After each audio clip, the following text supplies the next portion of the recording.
know the why human trafficking work is needed, to fight for the freedom of modern-day slaves. But love, passion, commitment isn't all you need to be an effective and successful anti-trafficking advocate. Learn the how. I'm Dr. Celia Williamson, Director of the Human Trafficking and Social Justice Institute at the University of Toledo. Welcome to the Emancipation Nation podcast, where I'll provide you with the latest and best methods, policy, and practice discussed by experienced experts in the field so that you can cut through the noise, save time, and be about the work of saving lives. Welcome back to the Emancipation Nation. On the line today, we have Dr. Dominique Roe-Sepowitz, and she's one of the few social work PhDs that has been working on anti-trafficking practice, advocacy, research. She does it all. And so I had the pleasure of meeting her several years ago. She has been on fire for several years doing meaningful work. Her research doesn't just collect dust in a library somewhere. All of her work is action-oriented. So welcome, Dominique. Thank you for having me. Hi, Celia. Yeah, so you are now a tenured professor at Arizona State. Yep. But you very much keep your foot in the practice area. So tell us some of the things you've been doing in terms of practice, and then we'll talk about your research. Sure. So one of the great things about being a professor is that I can teach practice in a very special population area. So my focus is working with sex-trafficked women and children with that particular focus. So my practice has started working with women in prison during my PhD in Florida. And I was working with some incredible leaders there on how to reach women who are incarcerated and really help them understand the language of their own experiences, giving them resources, but also a level of self-awareness. So when I moved to Arizona, I started working at an exiting program for prostituted women called Dignity House, which closed a few years ago. And I ran a group about abuse and trauma every Wednesday night for 6 years there. And then we moved it to the prostitution diversion program, which is for adults who are arrested for prostitution in the city of Phoenix. So that group has been running since 2006. What happens with that group, Dominique?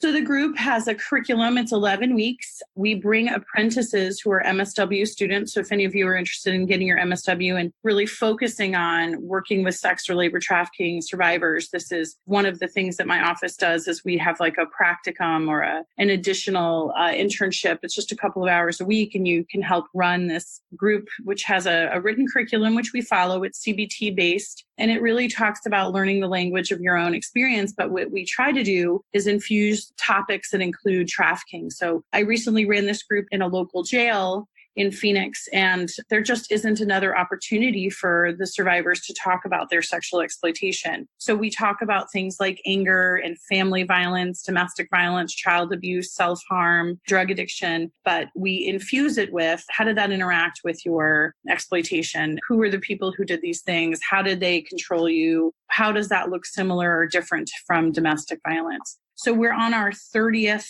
apprentice for the STAR group, STAR, Sex Trafficking Awareness and Recovery. So that's one kind of practice that we do. Other kinds of practice that we do is we have a pop-up drop-in center every 6 months on our biggest track where people are prostituted outside. And we get about 70 volunteers. So some of those, probably about 50 of those are agency providers, and they see the people that come into the drop-in center who are medical providers, drug and alcohol treatment. They can go to rehab that day. There's housing. There's all these amazing resources. And about 20 of them are students from ASU or former students, and they volunteer and help coordinate. And then we work with a great group of survivors who walk the clients who come in, who drop in, they walk them through. So the students learn a lot, the different agencies learn about each other, and it's really the collaborative. I think Celia Williamson, who is a great interviewer, but she's also a great leader in our work with collaboration. So none of the work that we do in the anti-trafficking field is alone, and that drop-in center is a great example. That's amazing. Thank you. And how long have you guys been doing the pop-up? So we've been doing it for 4 years. So we've served 320 individuals, all adults. We really help steer people towards resources. So it's a little bit like a social service fair, but we really try to capture that idea that today might be the day for change. And so if someone says today's the day that I'm ready to stop being homeless and I'm ready to move into a shelter, which, isn't for everyone, we really capture that day and make sure we get transportation and they're taking that day. We've worked with some really interesting people. About 15% of our clients are men, homeless men, people who've been exploited, lots and lots and lots of drug addiction and homelessness and mental health issues. And it's really challenging, but really exciting work. And it's almost completely cost-free. All of those agencies come on their own dime. All we need is space, some food, and we get donations for clothes and hygiene kits. So it's pretty amazing. That's really cool. So you guys are doing not only anti-trafficking work, but it seems like prevention, early intervention, like cutting across all the risk factors and people that are basically vulnerable who could be trafficked, maybe are being trafficked or exploited. Does this pop-up move around or is it in the same place every 6 months or so? We actually do it in the same place. We've tried it in a couple of other cities. So Mesa's done it twice in their own community. And then we've had it replicated in Rhode Island and a couple places in California. But we hold it in the same place. We want to use sort of the skills and the reputation that we've built so people know, oh, I was here 6 months ago, or my cousin came 6 months ago and she told me about this. I got this tear off at the bus stop. I know you guys are good people and that you're not going to arrest me. So could you help me today? Oh, excellent. So you guys have good street credibility. A little bit. It's nice that the survivor community is so rich and really help develop it and really steer it. We have a really quite amazing survivor who stands out front, and we sort of call her our garbage detector, right? So if people say, hey, I'm hungry, we give them a sandwich. But if they've never been trafficked or exploited, they don't come in. We don't do looky-loos. So it's a completely no barrier project, except for the requirement that they have been sexually exploited or prostituted in their lifetime. Wow. So does this happen in any other city? So we've had lots of people from around the country come and observe it. And I know it has been replicated in Las Vegas, in Rhode Island, and a couple places in California. Tucson has tried to do it and they're still working out the kinks, but we're willing. Our next one is December 7th. We'd be happy to have anyone come and stay in Phoenix for that day and observe how we do it. I'll share all of our paperwork, our intake, our research data, collection tools, how we recruit not only the clients, but also the participants who are other agencies. We have everyone from the public defender's office all the way to a Mary Kay distributor who comes and does facials and hands. It's quite amazing. That is, and we're going to share your information toward the end, but how did this even get started?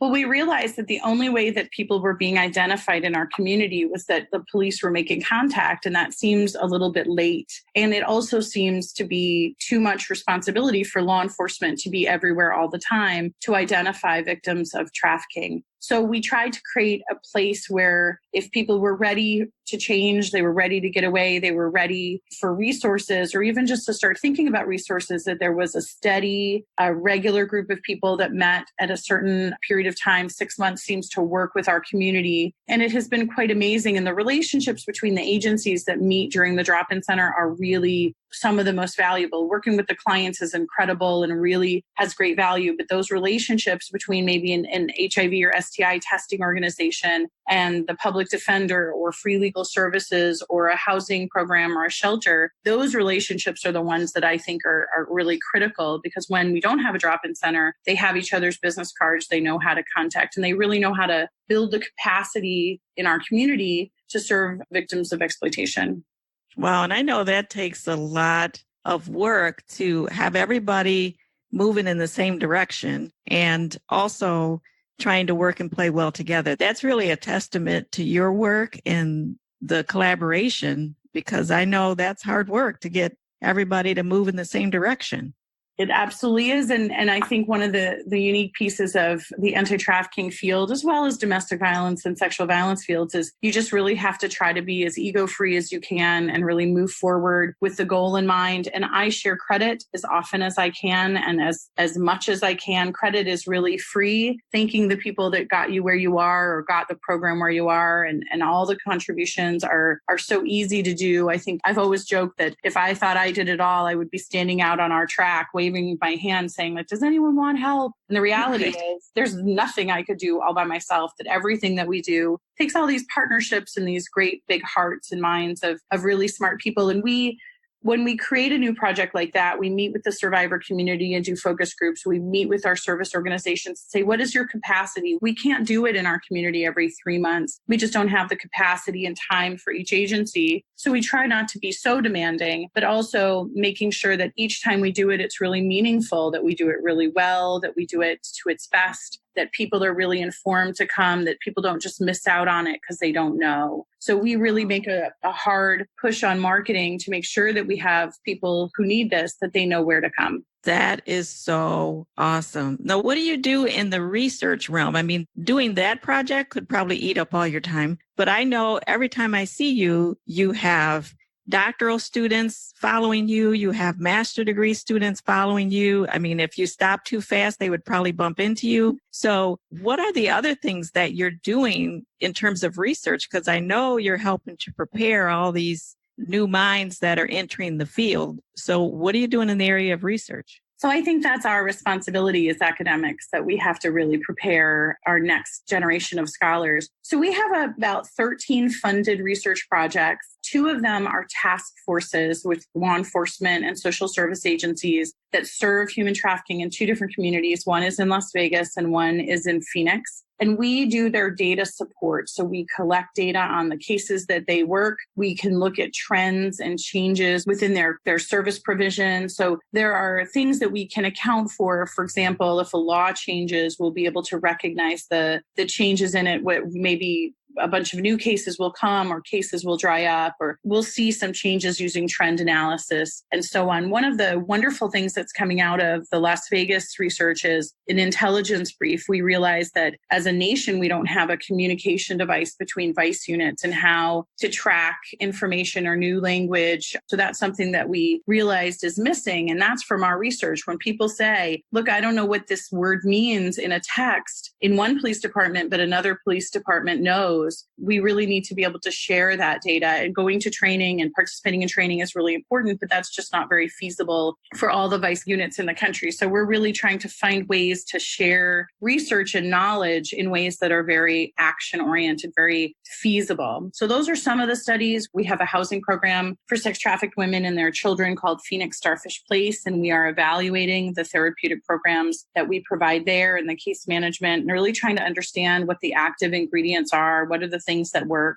We are doing analysis of a really large residential treatment program for girls and looking at the kids that have been trafficked versus the kids who have not. And again, looking at their menu of services and trying to figure out what are the things that are working, what are the active ingredients. We do have some new projects on labor trafficking. We have a national analysis of arrests that we do. We update every year. So I think we have 7 years of data, and we have the same study for sex traffickers of children. So we're trying to look at both national data and local data, mostly to build knowledge for action. So police action research, data-driven policing, social service driven by research is sort of my goals.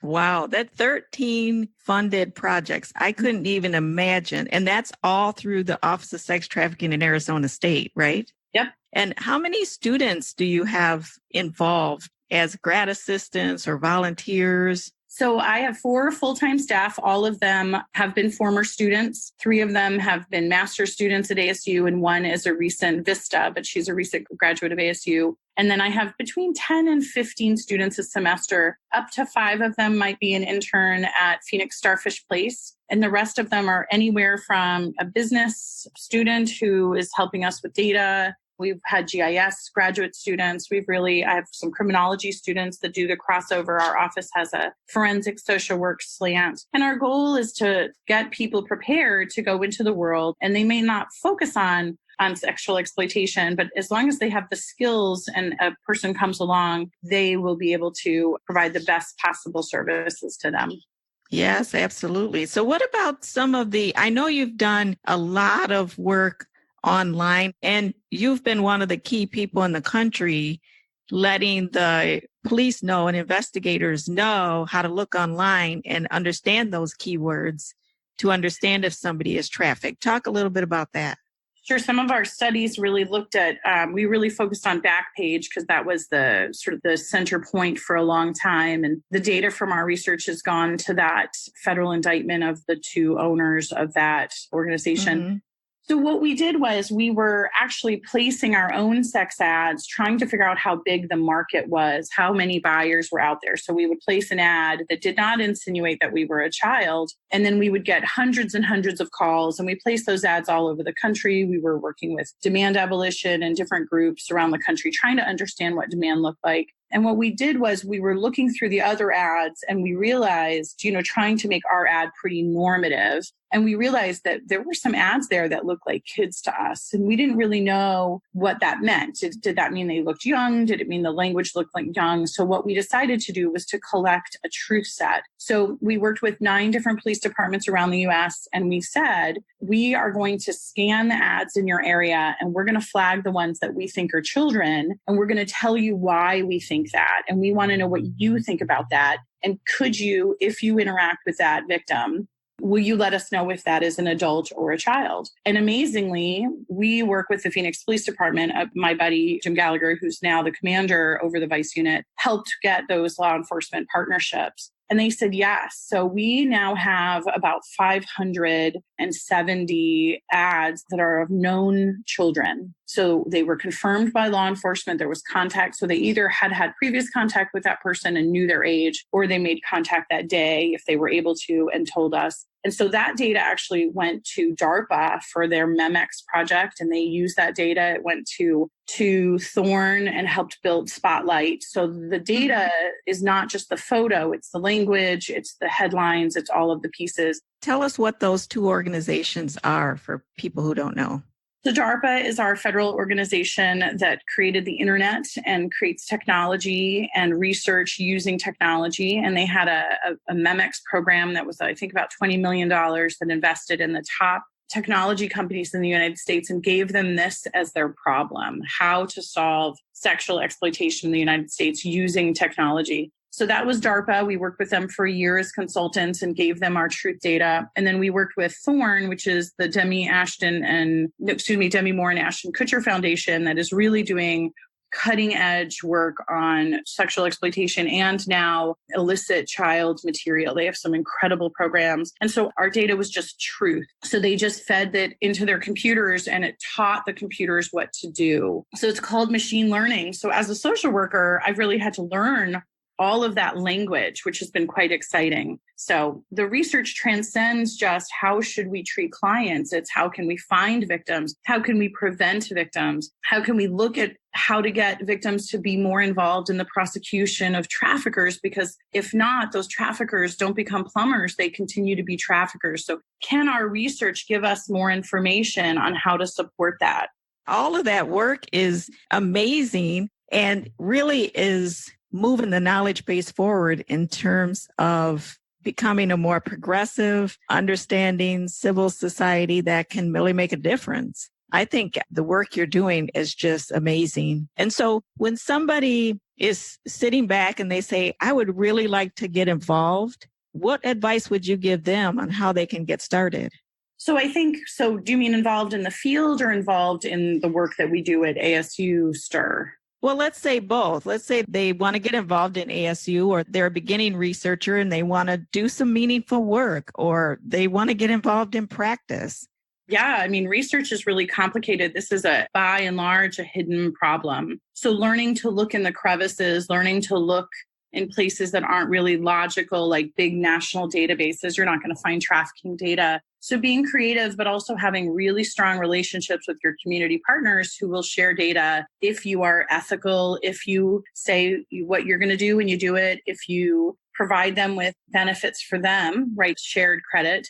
So for ASU STIR, we spend a lot of time on relationship building and community access to knowledge. So everything that we do at ASU STIR is free. All of our materials is for the purpose of the community. And that means any community, Canada, any place in the world that could use what we learn, it is available to them. What it doesn't do as an academic is it doesn't give you hundreds and hundreds of peer-reviewed reports and manuscripts. So most of our data goes into reports because we're very time-oriented. We want to be timely in the way that we give the information, and we don't want to wait 2 years for something to be published. So that's a real struggle between the practical and the practice and the academic using the research in different ways. So I think we've had to really stand in front and say, listen, reports are going to be the way that we get information on the ground. And we think there is valid. The research design is good. We have institutional review support. Our research is ethical. But we need to give this to the police department today so they can help these kids as opposed to waiting 2 years and saying, let's look at these trends.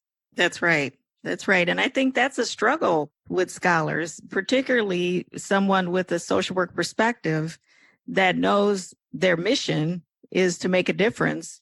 And, you have to get tenured. You have to try to publish articles in peer-reviewed journals and those types of things. But when people need that information to engage in their practice, they need it today. They don't need it, like you said, 2 years from now. That's ridiculous.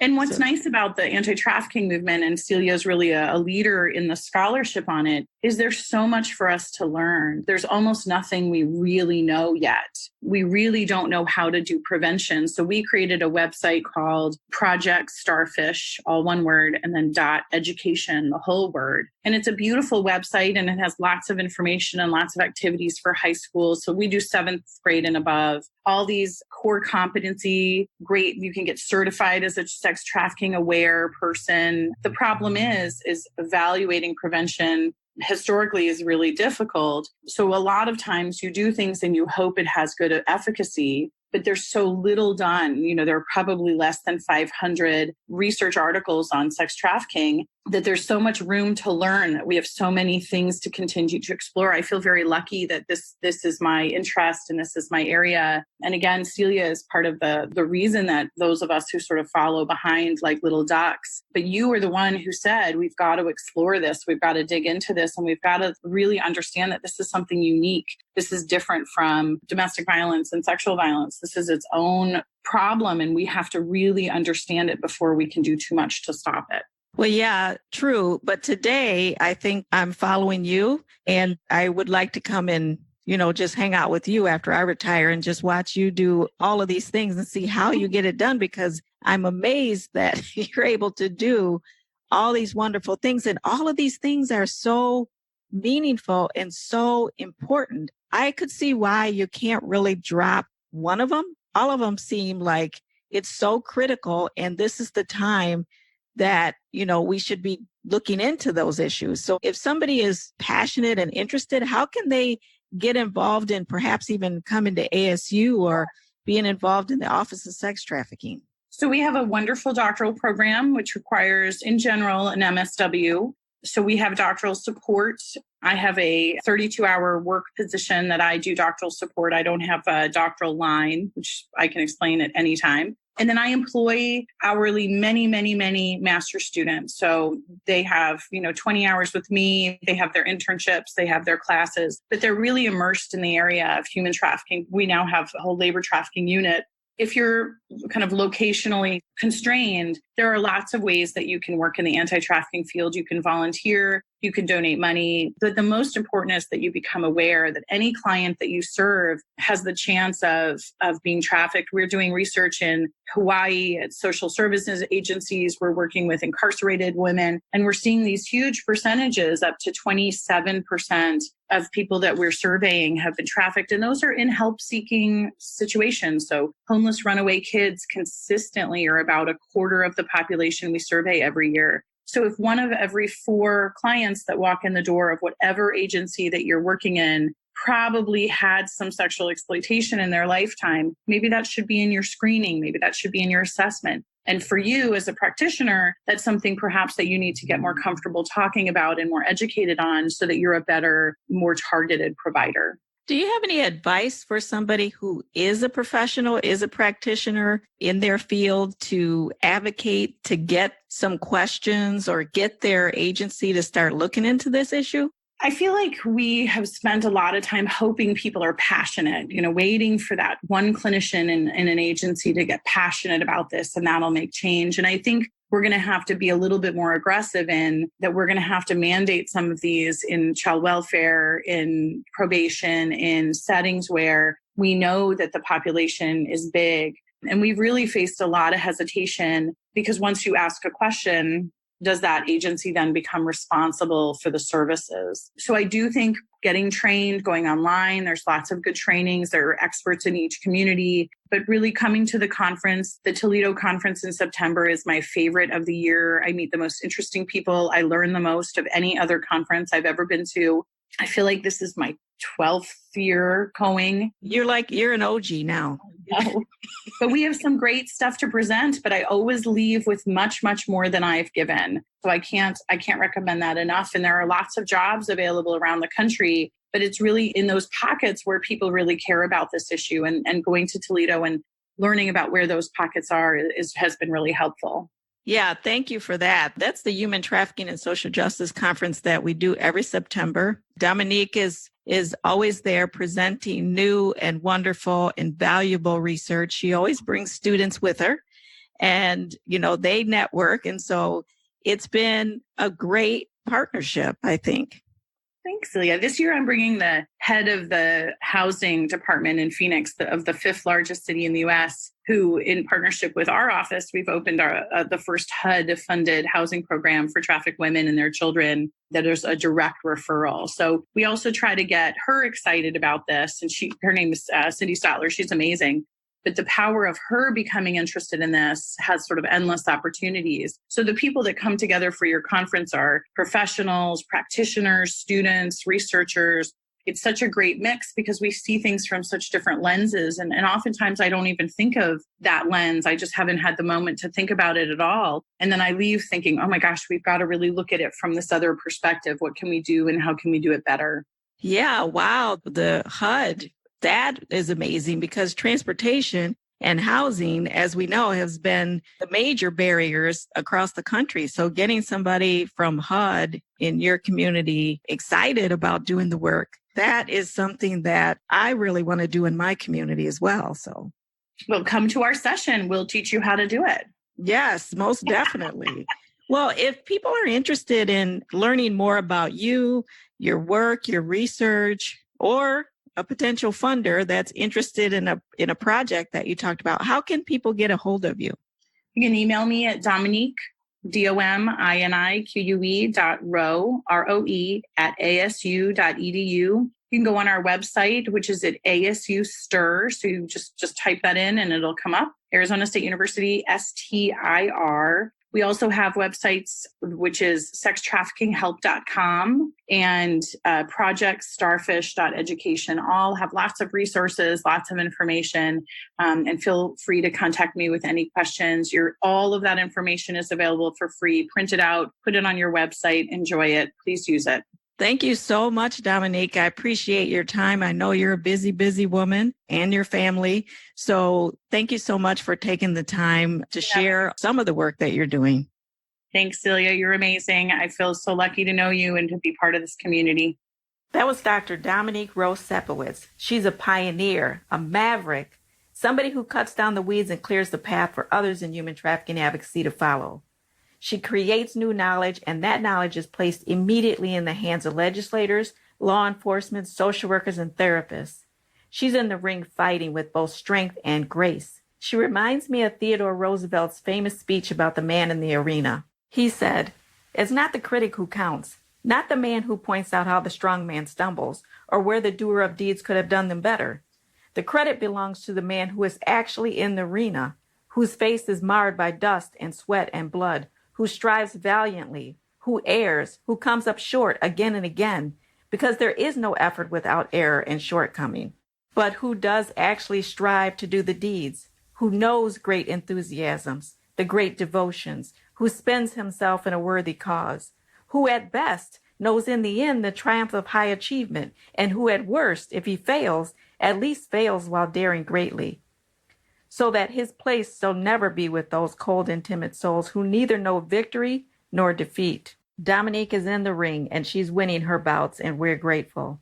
13 projects, 13 bouts, 13 wins. I'm sure you have that spirit inside you. Join us as an advocate. As long as you have the passion, the knowledge and skills can be gained by listening to this podcast and seeking further training. On that note, we have an annual international conference each year called the Human Trafficking and Social Justice Conference, held this year at the University of Toledo. We have over 80 presenters, so check it out at traffickingconference.com so you can get in the arena and fight on behalf of others. If you like this episode of Emancipation Nation, please subscribe and I'll send you the weekly podcast. Until then, the fight continues.